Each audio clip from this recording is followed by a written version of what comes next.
You want down, baby? I do it naturally. Whoa, whoa, whoa. Hey, vulnerability. Yeah. Did I just say that word? I sure did. That taboo. Well, actually, I don't think it's so much of a taboo anymore. And I'm just so glad that the tabooness, did I really just make up that word?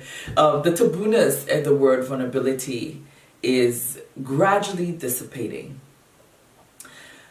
Today, I want to share with you my experience of vulnerability and how I started to embrace it and made it my own.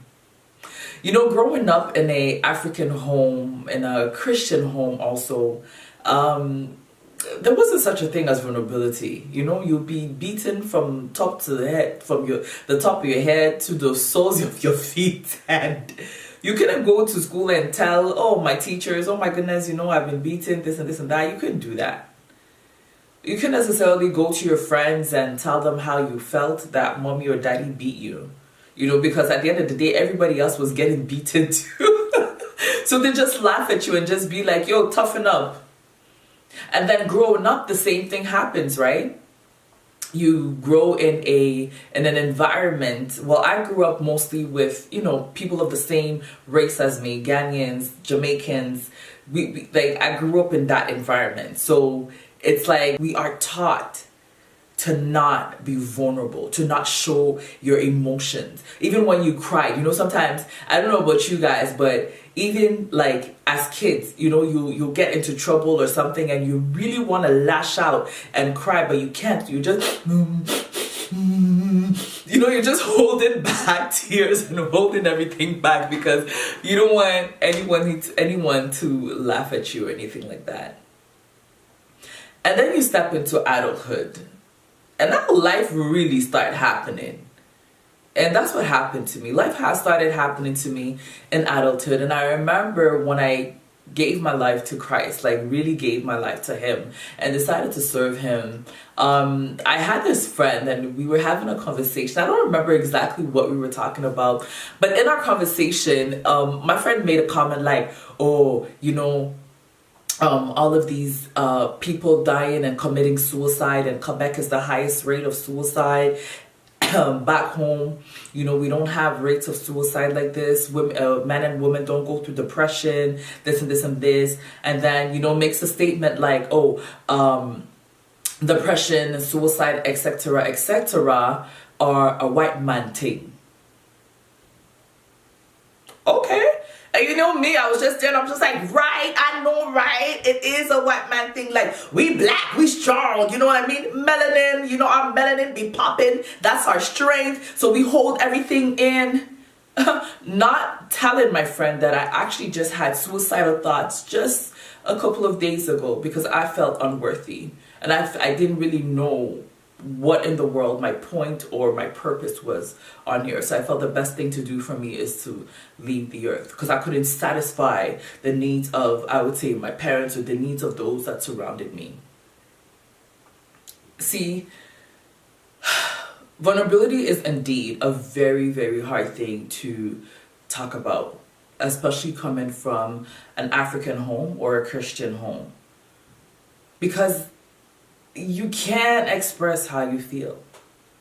So I went on life literally not speaking my emotions, not telling you that I didn't like the fact that you were treating me like this, not telling you that you hurt me, not telling you that you caused me so much pain, but I would bubble things in and keep them. I never stepped up or stepped in for myself. I was able to do it for other people, but for myself, I was never really able to do that. And it wasn't until the time where I grow up, I get married, I lose my marriage, I get into a business, I lose the business, I get into a car accident, almost lose my life. And then all of a sudden, I felt like I almost lost my mind. Because it come to a point where I was just sitting there, and every single thought, every single feeling, every single hurt that I had ever experienced, even through my childhood, through my adult, to my teenage years, into my early adulthood, all of a sudden, all of these weird flashes just kept coming.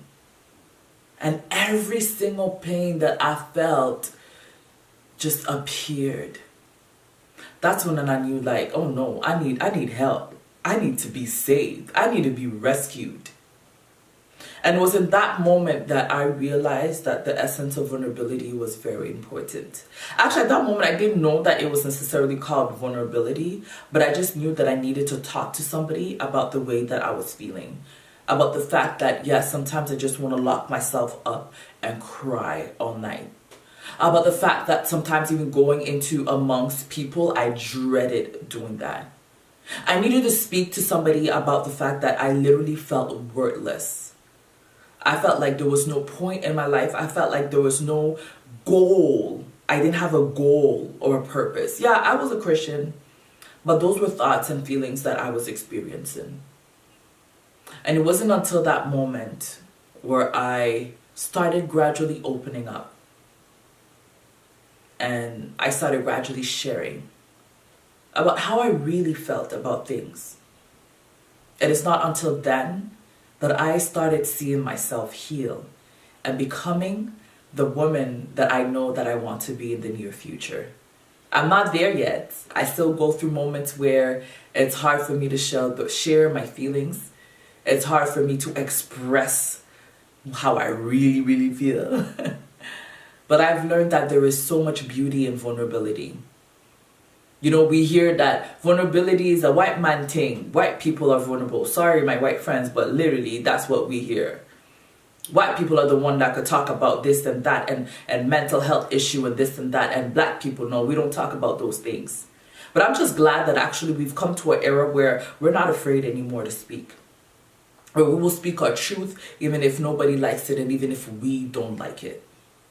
Because it is in our truth that we become healed, that we are healed from brokenness, healed from the pressures of this world, and much more. See, I don't know you out there. I don't know what you might be experiencing. I don't know the hurt, the struggle, or the pain that you might have, but I know one thing. That vulnerability is not a white man thing. And it's not even a black man thing. It's not even a black thing. It's a human thing. And that there is more than, that vulnerability is not a weakness, but it is more of a strength. Because I think that weakness is the person that decides to keep quiet. But in their quietness, they grow envious, they grow jealousy, they grow hatred, they grow unforgiveness, and all of these yucky stuff inside of them. That is weakness. But if only you out there could be vulnerable and speak out your pains, no matter how somebody else might not like it, no matter how somebody else might judge you, then you're strong. You're very, very strong. Another thing about vulnerability, I do know that vulnerability is a risk. It is a risk that you are taking. But listen, I think there's a quote that says, to risk nothing is to risk everything. So why not take the risk and find a safe place? There are so many outlets out there that are ready to hear you, ready to bear your pain and to hear your pain and help you through it. There are friends that you might find. There are people that we meet. But if you're out there and you're hurting and you're suffering and you're keeping things inside, no matter how old you are, open up and be vulnerable. Open up your heart, because, you know, one of the things I believe in, it says that out of the heart, you know, we ought to guard our hearts, because out of the heart are the issues of life. And if you really want to be a better person, if you want to live your life fulfilled, I want to suggest that you start with vulnerability. So, all this to say that if you're out there and you grew up just like me, not being allowed to be vulnerable, or not even knowing what vulnerability was. I want to tell you that it's okay to feel the way that you feel and to express the way that you feel. Find a safe place. Find someone that you trust. And if you don't trust anyone, look for outlets out there. And if you can't find any outlets, and if you believe in God, seek God's face. And I'm sure that He'll direct you towards individuals that will help you through your path of being vulnerable. Remember that I'm also having an event coming up. Those that are living in Canada, in Ottawa, it's called Let's Make Love a Conversation with My Girls. And that also is a place and an opportunity to come and be vulnerable. God bless you, and thank you so much for hearing me today. Bye.